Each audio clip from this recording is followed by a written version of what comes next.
విరోచనాలు తగ్గి ఒంట్లో వేడి తగ్గాలంటే ఇంట్లో ఉన్న వాటితోటే ఇలా చేసుకుంటే వెంటనే రిలీఫ్ వస్తుందండి. ఇది మెంతు పొడి. మెంతు పొడి చేదుగా ఉంటుంది కదా, దీన్ని ఎలా తీసుకోవాలో ఈ వీడియోలో చూద్దాం.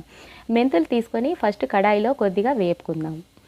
ఇలా వేపుకోవడం వల్ల మెంతులు చేదుగా ఉంటాయి కదా, కొంచెం చేదు తగ్గుతుంది, కొద్దిగా తగ్గుతుందండి. అంతేకాకుండా మిక్సీలో పౌడర్ కూడా త్వరగా అయిపోవడానికి ఇలా వేపుకుందాం. ఇలా వేగిపోతే సరిపోతుంది. వీటిని మిక్సీలో వేసుకొని పౌడర్లా ప్రిపేర్ చేసుకుందాం. ఇప్పుడు దీనికోసం కొద్దిగా పంచదార, మెంతుపొడి, పెరుగు. ఈ పెరుగుని 1 స్పూన్ తీసుకొని, పెరుగు ఒంటికి చలవ చేస్తుంది కదా, దీనిలో 1/2 స్పూను మెంతుపొడి వేసి పైన పంచదార కూడా చలవ చేస్తుందండి. అందుకే 1/2 స్పూన్ పంచదార, చేదు లేకుండా పంచదారని పైన వేసుకొని ఇప్పుడు ఇంకొక స్పూన్ తోటి పెరుగు పైనుంచి కవర్ చేసేసుకుందాం. ఇప్పుడు దీన్ని అంగిల్లో పెట్టుకొని పిల్లలకైనా పెద్దలైనా మింగాలండి. ఇలా మింగడం వల్ల చేదు అనేది తెలియదు. ఇలా 2 సార్లు చేయండి, మోషన్స్ అయినా